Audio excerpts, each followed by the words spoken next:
Welcome to the Draconic and Friends official podcast, where we peel back the curtain on puzzle games and the people who make them.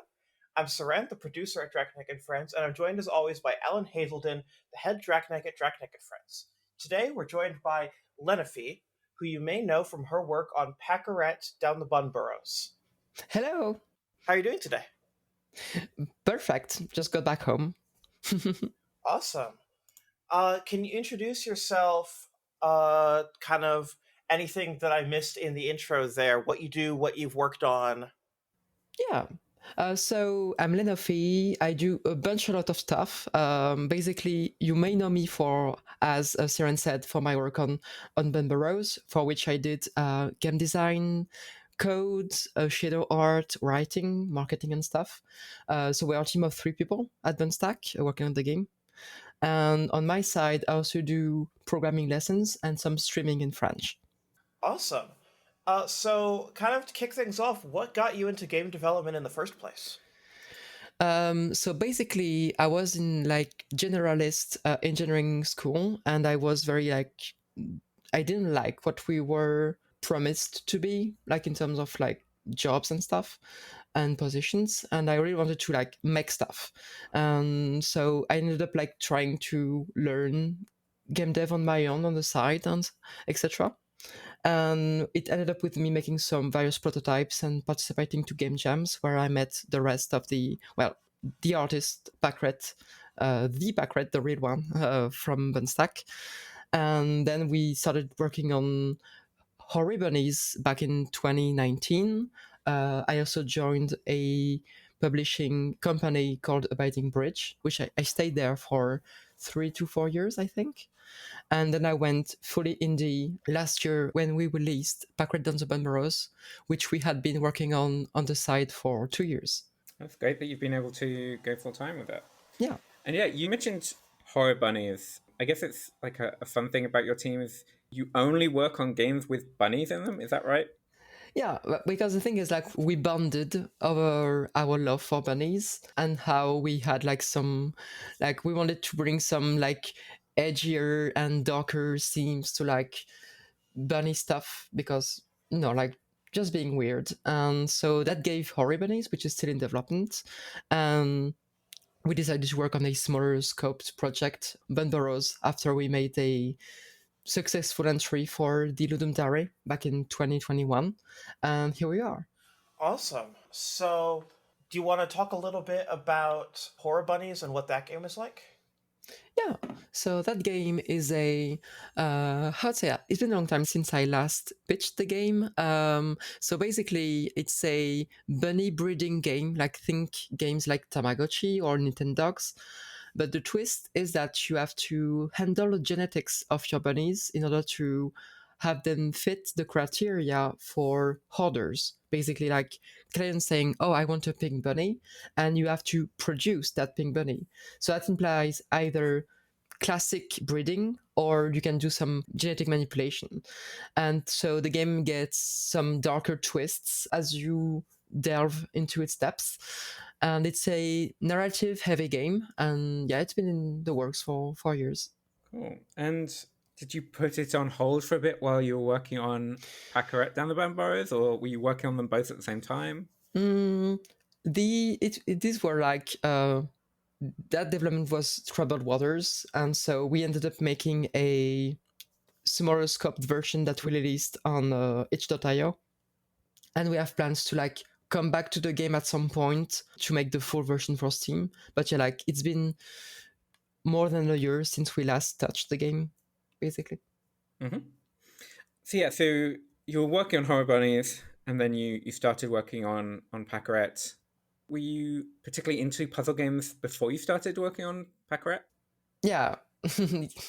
Yeah, absolutely. I'm a big puzzle nerd, but not in the sense that I immensely love classic puzzles. I'm not a big on crosswords or puzzles or even basic Sokoban. That's not my kind of stuff. I'm more interested in games that have some meta aspect to them, and that's something that comes back a lot in Bunburrows. So games I love in the puzzle game genre are Fez, Tunic, Baba Is You, and things like this. The thing is, my love of puzzles comes from that place of I like the mechanics, but if it's only about bringing mechanics and like level design to sublime them, it's not really enough to get into them. Like what I love the most in puzzle games, like finding out about its secrets and like the secret structures that like orchestrate all of the game. Like finding out about the environmental puzzle in The Witness, or finding about the Golden Cross in Tunic and stuff like this. And it was that kind of feeling that I aimed to achieve with Bunburrows. Like basically, you have your classic puzzle experience with puzzles and mechanics and variation of all of that, and then you get that it's not all of the game has to offer, and like you realize that. And the meta twist in Bunburrows is that everything is interconnected, and it's my own way of going meta in puzzle games, like subverting the expectation of like individual levels and like have them actually connected to one another. And then it's about finding ways to like provide new ways to interconnect levels. Like when you start playing the game as a normal player, you just go like from top to bottom, burrows to burrow, and then you realize that there are way many more ways to navigate the world. And that's because like basic puzzles have this epiphany about like you get your small amount of epiphany per level. And what I aim, because what I love the most in puzzle games are like the large epiphanies that get me to revisit all of the game. And so I aim to put as many like big epiphany moments in the games as possible. So was that part of the design of like was that meta stuff in the game there from pretty much the beginning of the project? Yeah, in the game jam version, which we made in 3 days, we already had like, I think, yeah, we already have like 2 of the mechanics. Like without delving too much into spoiler territory, we did have the bunny stacking, and we did have some traversal mechanics. So yeah, it was like from the start, it was there, and then it was only a matter of scaling that up, because the game jam version only had 1 burrow, and I already had in mind what we could do with many more burrows adjacent to one another. Cool. How long did it take you to, I mean, outside of those first mechanics in the first version, like how long did it take to iterate on that, not just to make that stuff feel right, but also for you to feel satisfied with like how it interacts with the rest of the game? That may sound uncommon, but I didn't really iterate on the design. Like we did cut and kill features, but we didn't like really have to remold some of them. Like back in the jump version, I already had plans for the pickaxe, which wasn't there, and how it would be used to like navigate in the meta space, and it just worked. Like that sucks to say that, but in our case, most of the feedback we got when we did beta testing and what we had to iterate over was more about the player controller and like bringing like the undo redo systems, bringing input buffering and stuff. But in terms of core mechanics and core levels, we didn't have many big changes to do and iterate over. Yeah, and I feel like there's an interesting thing with your game where initially it feels very, very approachable and fun and cozy, and then as it goes on, you throw in these extra mechanics and these twists and these extra things to think about, and it actually kind of explodes in complexity and becomes quite overwhelming. Was that like an intentional like? And it's also kind of mirrored in the themes and the framing of the game. Was that like an intentional journey you wanted people to have? Yeah, like, and that's the experience I aimed for on the Steam demo as well, because basically, like, on the Steam demo, you only have 1 burrow, and you can reach the end of the demo levels as well in like 13 levels. And what I aim for is that people, whether on the base game or in the demo, that they quickly get their first epiphany moment that tells them, okay, now the game is an open world, and it's like I aimed for the same feeling I got when I played Noita, and I realized that the main shaft was only like a tenth of the game. To say it like it's even less than that, but yeah. In my case, yeah, to me that feeling of providing something overwhelming is part of why the epiphany works. Like to me, like it's also the epiphany I get when I play Metroidvanias, and like I get a power and which I didn't foresee, and I'm like, oh, I can use that in all of these rooms, which I had not taken note of because I hadn't realized that I could do that. And in our case, yeah, it's about crafting multiple instances of that feeling of getting overwhelmed by the possibilities that are opened over past levels. It did get us some negative feedback, but like very minor. Like we did get like maybe 5 reviews, which said that they felt overwhelmed and that they couldn't focus on the game. But most players in the niche, which found Bunburrows, really enjoy that aspect.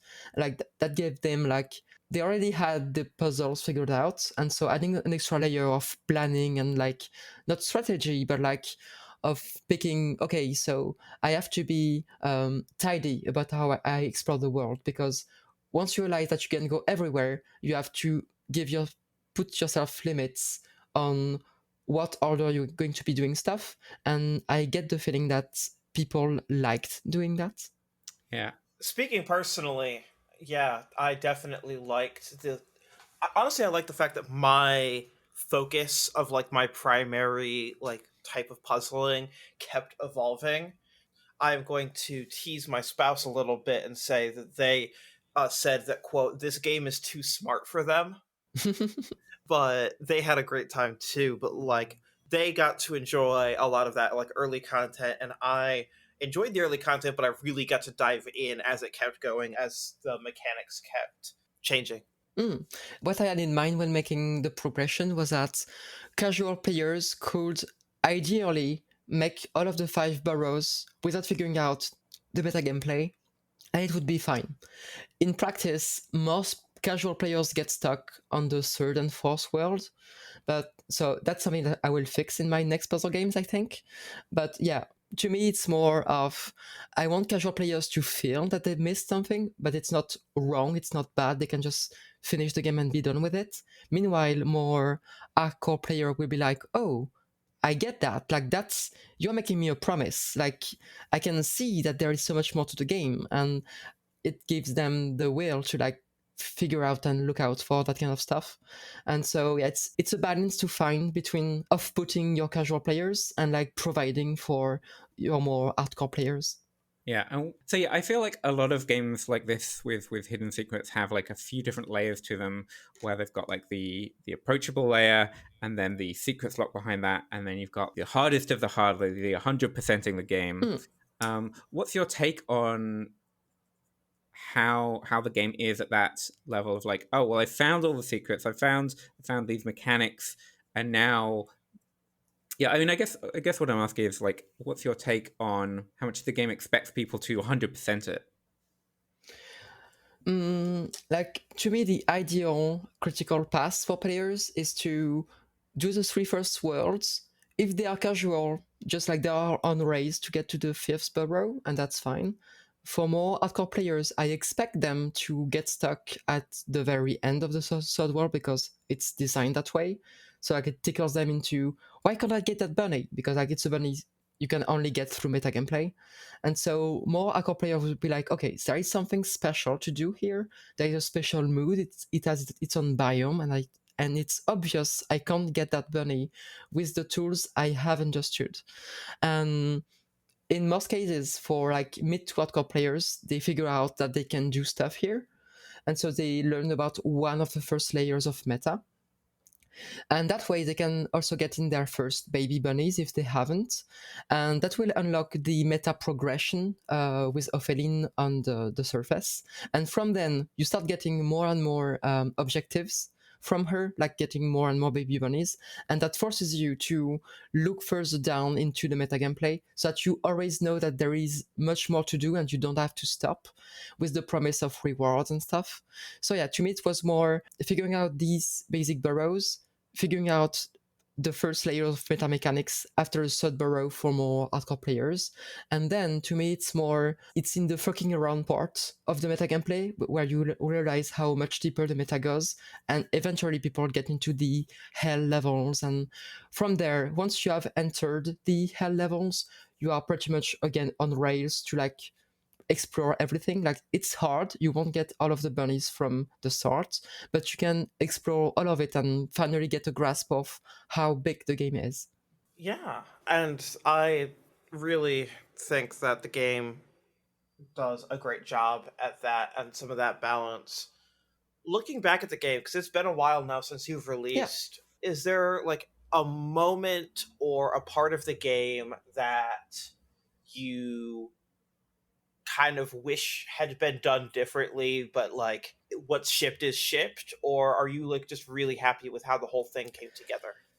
I have two regrets. The first one is I wanted it so that each world started with a new mechanic, but in the end, what I did is that I would have like 2 to 3 levels with the previous mechanics before introducing a new one, because I had meta gameplay working, which was great. The problem with Bunburrow is that once you have your levels put into the burrows and you start seeing the connections between them and you start reworking the levels around these interactions, it's hard to move them around. Like, for example, I think that the C2 level, like the second level of the middle burrow, is bad. Like it's a good level, it's a hard level, but it should have been elsewhere in the game. And it's a huge wall that casual players get, and I've seen players rage quit on that level. Meanwhile, the third level, like the level just after that, was a new mechanic with very easy levels. So I would have wanted it so I got tutorial levels at the very first of each world.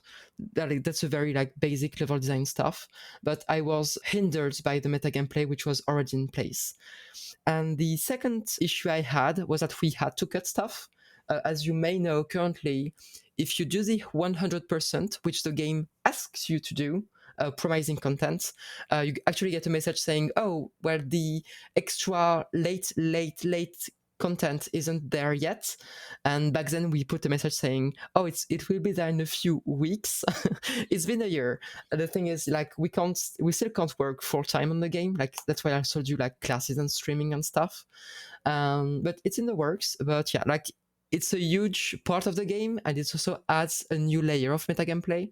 And when I designed the game, that layer of meta was there in the design, and so it felt wrong to cut it. But in the end, I'm like, it will be a new beat for the game. Like once we will release that, I'm pretty sure like a lot of content creators, streamers, and a lot of the community will pick it up again. So we also so basically like the plan is that we had 3 big updates planned. The first one is out since February, I think, or January. We have made some big progress on the second one, which is a quality of life update. Basically, we want as many people to get to the 100% as possible, so they get to experience the end game, the true end game stuff. So it's a lot of like hint systems, and for either the bunnies or the baby bunnies, rules recap, etc. Like a rule book that you would see like in games like Outer Wilds and stuff, so that you can relearn easily what you have already learned through gameplay. And then we have our third big, massive update with what's even below the hell levels, and that introduce new mechanics, new meta gameplay that will again force you to revisit all of the game. So yeah, pretty exciting. And yeah, obviously we like it's not a secret. I won't say which platforms, but it's obvious that we kind of want to bring Bunburrows into some other platforms, and so we would like to match the release of that final update with a release for these platforms, because like that would make like a good like little bundle of like, okay, that's a huge game for its price, and you will get our previous community to push for it, like, oh yeah, we played that and it's even better than before. So yeah, that's our plans for the next months of Bunburrows. Yeah, that makes sense. I'd like to go back to something you said just now, actually. So You were talking about how having certain levels that had interesting meta puzzles, like maybe in an ideal world they should have been put later or Mm. rearranged, but you were attached to the meta puzzle.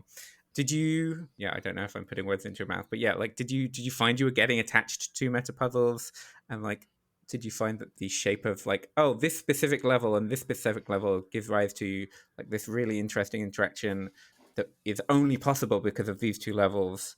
Or do you think that if you had rearranged things, you would have ended up with like different meta puzzles, but they might have ended up being kind of similar?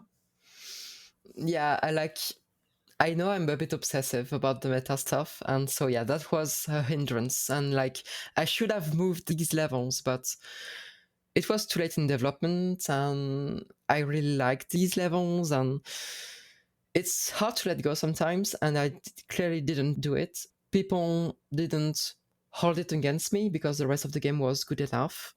But yeah, I will definitely do it differently for in a new game. And like, yeah, in that case, I could have crafted. The thing is, like, it's not as easy as moving a level around because it's always about the context of what levels are next to it. And in my case, that would have meant for some levels to make brand new levels around them for the meta stuff, and making those levels in a way that they are also interesting independently. So that was like against my not design philosophy, but it was against my pipeline, because basically what I do when I make levels for Bunburrows is I don't have a spreadsheet like Patrick Traynor does or whatever. Like, but like when I think about like what mechanics I match with one another and the like, and so usually I have what I call the level bag, which is basically like when I make a level and I don't know yet where I'm going to put it, it goes in the bag. And usually, once I find a spot for a level, it's very hard for me to reconsider putting it elsewhere, because usually I've made a decision already about how hard the level is and how it connects to the rest. And if I realize later that it wasn't as easy as I thought it was, that's a bit too late. Like, that's something I have to rethink for my next puzzle games. But for Bunburrows, it's as it is. I won't change the levels, I won't move them around. It's fine. Got it. How much were you designing the meta puzzles to be like self-contained versus how much were they meant to be like you have one meta puzzle which can break over a different meta puzzle which can like it feels like this the potential for things to like go exponential. Mm. In my case, I didn't think of any containment for the meta gameplay. That was a bit of an oversight. But basically, I was like, okay, there's a good opportunity to put a meta puzzle there. Like, it works. And so I would end up putting it in the game without much think. Like, I would have some of the cascading effects in mind. Like, okay, so if I put meta stuff there, it will interact with the meta stuff from that other level next to it. And so meaning that you can make an even bigger pile of bunnies. And I was like, that's fine, because the game will be to me, when I released a game, it is a property of the players, meaning that the meta gameplay is theirs. And so I was like, okay, so I know there's going to be 500 baby bunnies possible. If you find 2,000, it's fine. And like, I love the idea that even now we aren't sure that people found like all of the baby bunnies because of the nature of the game. Like, we can never be sure that the theoretical maximum of bunnies was found because of the complexity of the game. Like, we think that we have found all of them, but we can never be 100% sure. And I was fine with that, but there was one caveat that I didn't foresee, which was that sometimes it implied redoing stuff multiple times. Basically, there is a part of the game where you can do like a huge pile of bunnies, like 14 or 15, I don't remember. And the thing is, the 13 last bunnies of the pile are the same. It's the same actions to get them. It's only a matter of which of the first bunnies you can send down the hole first. And so you can send all of them at the same time. You have to pick one of the bunnies to send down, meaning that you have to redo the same pass like 4 or 5 times to get like 15 piles in which only differ by 1 or 2 bunnies, and that felt bad. And even the biggest playthrough of the game, which was made by Alan's Rock, like highlights how annoying that is. And a lot of players told us that, yeah, that wasn't very well designed. And I was like, I didn't know you had to do this, because like I had not designed that part of the meta leaking. And that's also part because we rushed a bit the playtesting on the very final levels. Like I could have seen that coming had we released the game maybe 1 or 2 weeks later. But it is like it is. And I mean, I'm fine with some part of the final part of the game being a bit grindy. And to compensate that, in the next update, we're going to lower the amount of bunnies, because basically we learned that the game gets grindy when you get past the 400 mark. So we're like, okay, we're going to for 400 or 450 instead of 500, so that we smooth a bit the curve for people who just want to see all of the game has to offer and not just get the completionist aspect. Right. Yeah, that makes sense. Yeah, I guess this is what I was kind of getting into earlier when I was asking about 100%ing the game. So, do you feel like in your mind 100%ing the game is like getting to that message in hell, or how much do you feel like the game is pushing the player to find every single possible baby bunny? Yeah, to me, basically, like on my design sense, the current endgame is getting those 3 pairs and getting that message. After the last update, it will be also a very specific moment. Like the game will have a true ending, like Baba Is You does. Like currently, there's a sense of like missing ending, because you don't get like a big cinematic, you don't get like a big special dialogue. You only get like a promise for more. And so, yeah, there will be like a singular particular moment which will be extremely well hidden. So it will be like something very dumb to get, but it will be fun. But yeah, despite that, there will still be room for more than the 100%, because I can't foresee everything. So that's left up for the players. Like for those for which it matters, they will go look for it, and there will be like praise for that. But the game will only acknowledge it. Well, you will get your counters counting up, but you won't get the in-game reward of a cinematic, of a dialogue, because again, just like in the base game, I can't foresee how much babies and bunnies people will get. And that's fine. To me, it's part of the design. It's part of letting go and letting players like appropriate the work. Yeah, I think there's actually a really interesting distinction between the design in your game and the design in Monsters Expedition. Like in some ways they're very similar. Like they're both, you're solving puzzles and it's a nice linear progression, and then you start breaking things, and then you Yeah. start finding secrets, and then you start finding the secrets in the secrets. And I feel like we made very different decisions at one point, which is like I was trying to sculpt it down into like, oh, let's try and prevent it getting out of hand. Let's try and highlight only the most interesting possible cases. And you were going like, oh no, the chaos is the point. The exponential, the building on the building on building is the point. And yeah, that makes for very different feelings of going through the end game content, I think. And the thing is, it's still like a kind of controlled chaos, because the thing is that I don't think it would have felt great in Monster Expedition to like make boats everywhere and just like enter levels from any possible point. In Bunburrows, the thing is like usually the starting point of the chaos is still like a carefully crafted interaction, which people realize as such. Like they'll go like, oh, these 2 levels are connected in that very specific way, which allows me to do that very specific interaction. And then once I've did that, it's chaos. And the other countermeasure I put in the game was counting for intended solves, which were the home captures. Basically, letting people, okay, you can wreak chaos in all of the game, but at some point you still have to get serious and like properly capture everybody. Yeah, no, that makes sense. I guess since we're talking about Monsters Expedition, is there anything you want to ask me or pick my brain about that game or any other? So yeah, basically, yeah, about the meta and the chaos. Like, how did you find your own balance? Like, why did you decide against that chaos in Monster Expedition? So partly it was because uninterested in content for content's sake. I didn't like the idea of asking people to do similar things repeatedly in order to break the game open. I wanted each meta puzzle to feel different and to be using things in a meaningfully different way, rather than going like, oh, I've got this grab bag of tricks I can apply, and I'm gonna have to just like choose a trick and like see that I can use it and then go somewhere else and like, oh, I can use this other trick.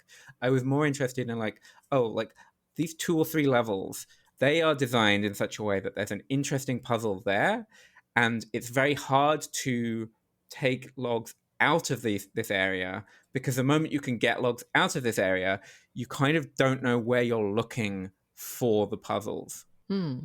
And so I feel like designing it so that it's very hard to take logs out of the area where I'm intentionally asking you to solve a meta puzzle makes it so that you can reason more about how to solve the puzzle.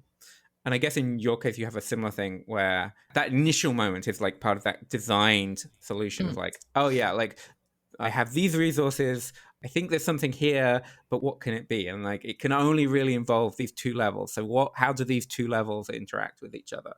But even after that point, I was like, oh, well, if you can break this puzzle and get this log to one of 3 places, and you can get it from one of those places to one of 5 places, then you either have to have like a lot of secrets, or you have to have secrets which are kind of redundant with it. Or, well, either way, you have secrets which are kind of redundant with each other. But you either have secrets which are, there's a lot of them, and you're just going through the motions some of the time, or you only have a few places where you're trying to get to, but you kind of have to exhaustively search through the entire world to figure out the actual way of getting there. And there's a lot of dead ends that you're like, oh, well, this is exciting. I can get here, and then I can get here, and then, oh no, but now there's nothing I can do from here. And that felt like a kind of anticlimactic structure. So I really wanted people to, anytime they break something, they can feel like they're making progress. Yeah, in my case, I have more of a sandbox approach, which I'm like, okay, so it's the pleasure of figuring out that how much more the tools imply. Whereas in Monster Expedition, I get the feeling that when you figure out meta gameplay, it's already like accepted as the base pack of what we can do. Like once you realize you can make boats, well, you get levels making boats. Like it's not really like an encouragement of revisiting everything, because like it's in the flow of the progression of the game. In my case, I think I like the sandbox approach because I think it's a way to tackle the how rigid puzzle games are, because like we're working like with these like tight grids and like systems and like hard walls that prevent player progression.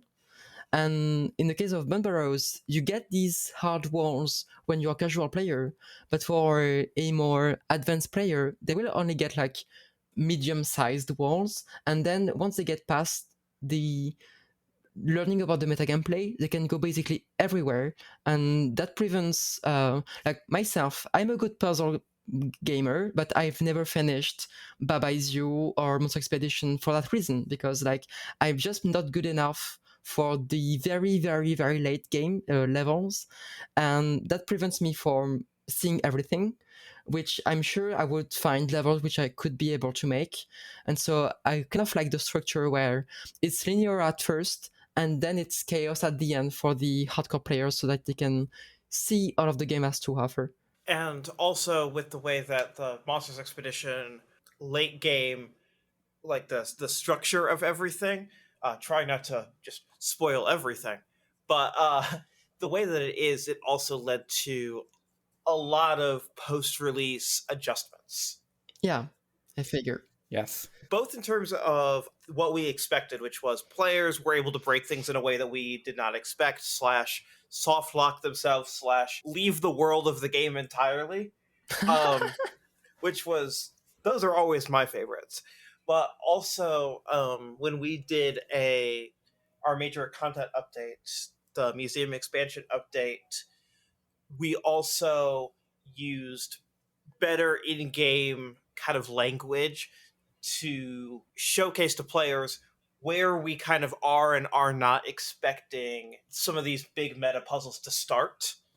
so that you can kind of look at the world map, see the patch of clouds that tells you there's a part of the world that you have not been yet, and then you go around the area and it'll kind of gesture at, this is where you should be looking. This is maybe a log that can go somewhere.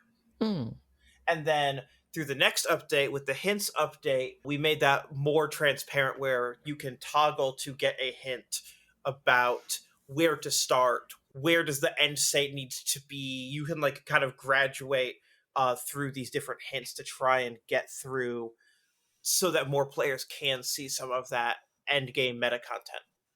A system which I totally stole for Bunburrows. Great. Basically, like when I was thinking about how to provide hints for Bunburrows, the most logical ones was to show the final position of the bunny, because the thing is, like in Bunburrows, a lot of the difficulty comes from red herrings, because there is no moving parts except the bunny itself. The level most of the time stays as is, and it's only a matter of which corner is the right one for the bunny, whether it is manufactured or whether it is there from the beginning. And so that means that you have to add noise on the rest of the level to like make it look like it could be caught elsewhere, make it less obvious. And so, but even if you knew where you have to put the bunny, it's still not obvious which was the path you had to take, the order of the operations. That I ended up making it so that the system in the next update is just showing the position and direction of the final step of the bunny. So yeah, thanks Monster Expedition. Alan, did you steal that from somewhere else? Is this just a chain of everyone taking from each other? Oh gosh, I don't remember if we stole that from anywhere. If we did, then I have forgotten. Oh no. I don't think so. I think it was just trying to figure out like, oh, what's the useful information here? Right, because we knew we were going to do hints, and then I think I don't think we stole from anywhere. Yeah, we definitely had a bunch of internal conversations, kind of reverse engineering what would be helpful to players who were stuck early on in the main progression, but also would be helpful to players who were stuck on meta puzzles. Yeah, and for people listening, like currently, don't go copying that one, because the best one we have is the one from Kind of Wormholes, like like designing individual smaller levels for each single level in the game to teach the levels mechanic without spoiling the actual level is so brilliant. And it must be so time consuming to design, but that's such a fancy and amazing solution. Yes, that feels like the utopian ideal. Yeah. I mean, I do actually think that solution works perfectly for games like Can of Wormholes and might work less well for games for like a Monsters Expedition, because actually in a Monsters Expedition, partly this is pacing, but some of the levels really just boil down to, oh, you got to use this trick. And you could have a hint level that's like, oh yeah, remember this trick. But the geometry of the level is such that the hint could be a combination of like, oh, what's the trick you need to use? And then where do things need to end up after you've used that trick? I think there's something interesting, like Monsters Expedition does have like a little bit of redundancy in its puzzles, whereas Can of Wormholes is more like a game like Bonfire Peaks or something where each level has like a really unique crux moment. Absolutely. And then also you can be on an island and there are multiple puzzles to solve. The way we solve that with the hint system is that there's like a different language of hints for the meta puzzles. Yes. So the in-world hints for, hey, put this log here, are actually always just for the main progression. You need to look at it in a different place in the UI to find the hint of like, hey, look at these group of levels. You can do something here. Oh, I didn't know. That's clever. Yes. There's multiple types of hints, and then beyond that, we have always on, show me the hint button and I'll tap it when I need it, or don't surface a hint to me. And then also, per platform, the default settings are different. Yeah, which I actually feel mixed about. I think like, because we made it so that mobile hints are enabled by default and PC and consoles hints are disabled by default. The hint buttons, not... on no platform, not the hints themselves. Yes, on no platform is it defaulted to, we're telling you the solution immediately. Yeah, but on PC, if you want a hint, you need to go into the settings, enable hints, and then go back to the puzzle you're stuck on and We click did the put a hint big button. dancing exclamation point guiding you to where the hints were. We did, but people don't navigate UI. So I like, having reflected on it for a few years now, I actually feel like, no, we should just defaulted it to on everywhere. Fair. And maybe we would have if the game had launched with the hints. Yeah, it's kind of an interesting thing patching them into an existing game in a lot of ways. I do wish that they'd been there from the start. But yes, I think we would have been more open to enabling them by default if they'd been there by the start. But yeah, it feels like if you're adding them, then like, oh, you don't want to change the experience for people too much. Yeah, I do have the same question. Like, in my case, I was wondering whether I should like toggle the hints from options or not. So yeah, I will give it much more thought now that you regret doing that. I don't regret it a lot, but I think there's a large group of people potentially playing on PC and consoles who would have appreciated playing with hints, but would never go into the settings to find out that they're there. Yes, the people that are, and this was something we discussed at the time. We never felt great either way. We just kind of made a decision, as far as I remember. But it is true that the players that would be the most passionate about not using hints are also the same players that would be the most likely to navigate the settings menu. Yeah, absolutely. In my case, the hint system, I'm not sure yet for the base in system, but the hint system for the meta gameplay, it's much more in lore, which is like you toggle it by talking to a feline, or like to a machine next to her. So like it's much more conveyed by like the story, and like you don't have to pop up a menu, which is like not optimal for casual players. So I think like the best way to do that is like have an in-game and in-lore toggle rather than a menu one. I don't know. Sure. Interesting. Yeah, a lot of different ways to think about that. Other than obviously working on your own games, you mentioned Can of Wormholes, but what else have you been playing lately? Let me pop up my Steam. I'm currently in a Toxic Fury visual novels rabbit hole because being overly lesbian is one of my passions. Jokes aside, I only started recently that rabbit hole. I also started playing some Umineko. I'm finally catching up with the Bible. And other than that, recently played the DLC of Elden Ring, as anyone does. Oh, of course, I have to talk about it. Game of the Year, 1000x resist, 1000 times resist. I have to say it properly. Yes. What an amazing effing game! I did it on oh my gosh. I can't wait to see what they will cook next, because that's like a contender for Game of the Decade for me. And the thing is, it's only their first game, and I'm so impressed. What a tremendous... Yeah. Oh my gosh. I had the experience last year of playing that as an IGF judge, and then having to be silent about it and what it's about for months and months and months. Yeah.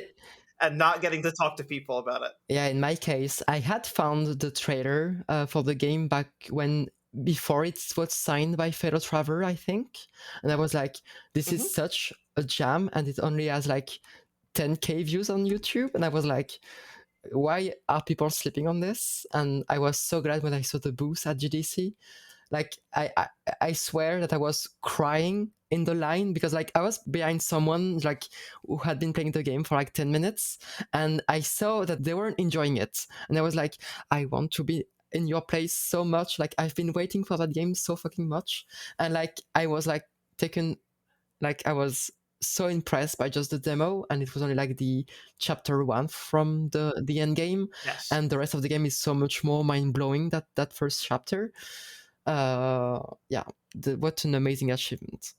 And are there any other games that you're looking forward to, both kind of in this puzzly space and just in general?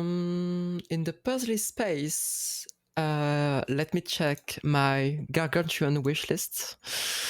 I'm going to go through the 400 entries, but I may find by sorting them from release date, so I only get the upcoming ones. Let me check. I have too many games on my wish list, and it hits a point where just sorting them by release date is not helpful because there's just too many unreleased ones on there. Absolutely. As someone with 29 games on my wish list, 28 of which are unreleased and one of which came out today, I don't understand. Wow, could not live like that. I just try and stay on top of it. My wish list is tell me when this game is out because I will buy it when this game is out. That's just my wish list. Okay, so I'm popping up a list. Give me a moment. I have some funny entries. Oh yeah, absolutely. And final one is, how's it called again? It's a Signalis-like game. Radio the Universe. Okay, so I have my list. So I'm waiting for Ultra Mushroom from the dev of Needy Streamer Overload, because like I'm such a digger for like this kind of eagle Manera aesthetic. I'm waiting for Abyss X0, which is like the new game from the Brazilian developers of Unsighted. If you want to check them out, they have been kicked off Twitter, so it's on Blue Sky, I think.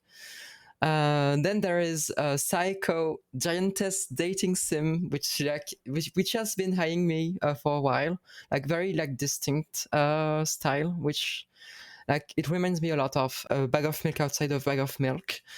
There's Skidoker releasing soon, quirky RPG as well. And then like it's like I'm waiting for two games which are very like vibe based, like stuff I usually get from like Signalis or 1,000 Times Resist, which are Human Miss Dissolution and Radio the Universe. Like I have like it's a kind of games where I've only seen the trailer, I got the vibes, and I'm avoiding spoilers as much as possible. I'm just waiting for the mail from Steam tell me I can buy it, and I will be the happiest person on earth. Nice. Awesome. Thank you so much. Thank you for the invitation. It was very nice talking to you. Yeah. Where can people find you online? You can find me on Twitter. That's my main social media, as long as it runs. Basically, like Lenophie, which is also my first name, so you can just find me everywhere with that name. For your French, if there are some French people who are listening to you, I also do a podcast called Game Dolls Advance, which is like 6 trans women talking about video games and politics around video games. We usually cover like stuff like Gamergate and etc. And I also do like some just talking streaming on Twitch in French. And so yeah, that's what I do. Awesome. Well, thank you so much for your time. Thank you. Thank you for listening to the Draconic and Friends official podcast. Our music is by Priscilla Snow, who you can find at ghoulnoise.bandcamp.com. Our podcast artwork is by Adam DeGrandis. Please rate and review us on your podcast service of choice, and be sure to tune in next episode for more interesting conversations. Thank you.